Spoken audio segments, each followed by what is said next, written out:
Hey, and welcome back to the story of Richardson. Good God. Can you stop smashing the tableware down there? I don't think that he is stopping now. Good God. Okay, second try. Hey, and welcome back to the story of Richardson. Last time we ended off where Thomas talked to Janice, his new love.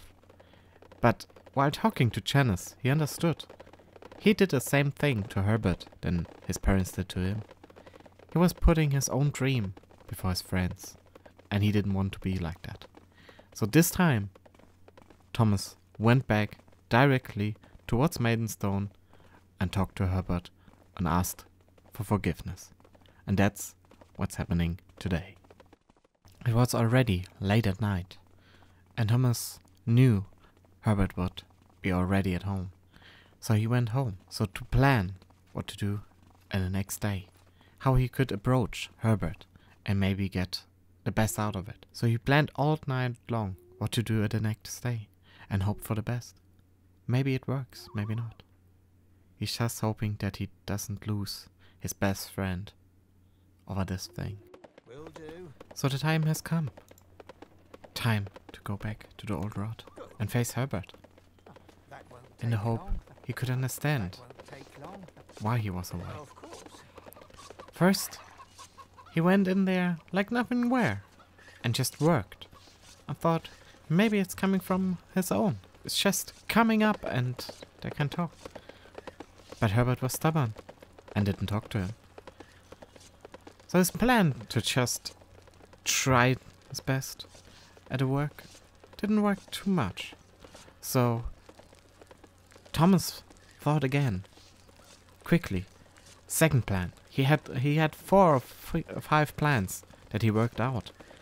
And he tries now the second plan. That plan would consider to sit in front of him and beg for forgiveness in the hope that he would care. But Herbert was ignoring him and just working. Feels like he is just in another world. So he tried the next thing.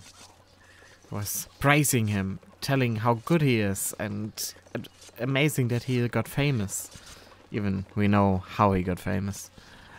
But still, he wants to is acknowledgeable that he knows that he thinks that he did a good job.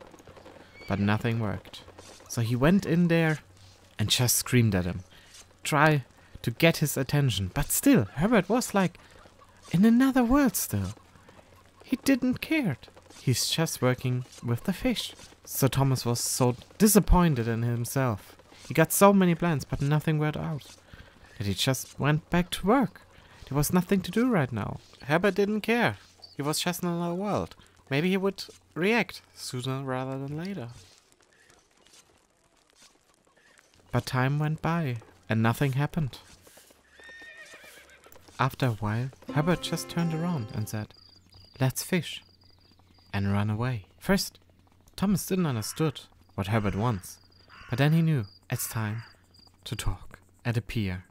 How they did in the old times when they were kids, when they thought about a stupid thing when they played.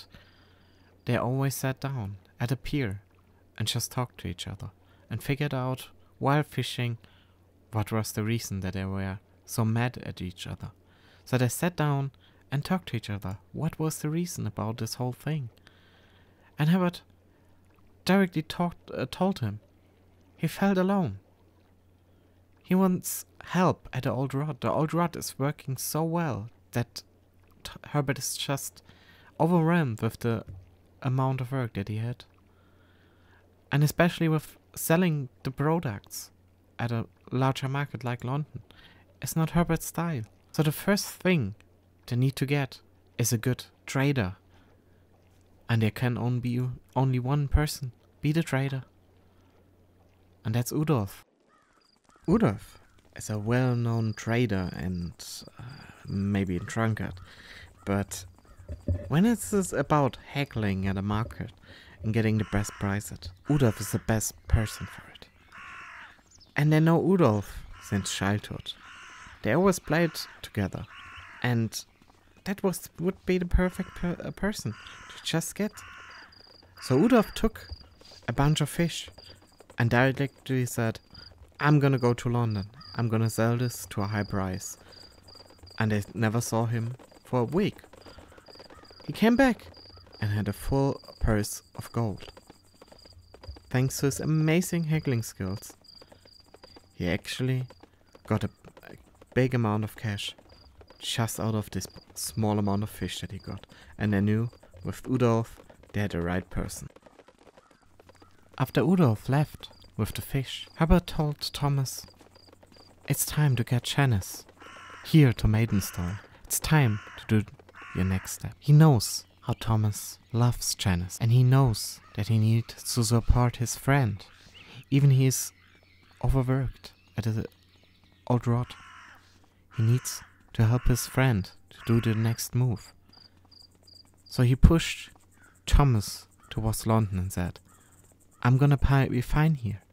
Just go and do your next step. And next time when you come back, you can't be alone. I want to see you here with Janice. And then we all can celebrate our life. And you have your family. And we all have a better life from there on. So he instantly walked over towards Janice's workplace. Over there, he talked to her. And what better than he could even imagine. She was so amazed that he talked to her directly and not try to hide everything. That she even went to the way without asking her parents that she could move with him instantly towards Maidenstone. God and the people of this church, we have come together today to join in matrimony this man and this woman. May they have healthy children and a long life together.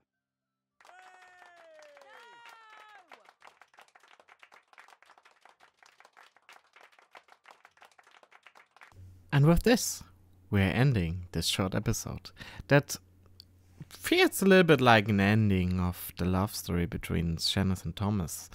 But is it really the end of the troubles that Thomas have? I don't think so. There is still coming up. We all know how the guild could be. There could be a plague around the corner. There could be death around the corner. There could be a big fire around the corner. And that's the thing that makes this story amazing. It's evolving by itself. I don't even need to do a lot. The story is just evolving by itself. And I hope you enjoyed this episode. And you join me in the next episode, when we learn a little bit more about the village of Maidenstone, what people live there. Stay safe, stay healthy, and I see you next time.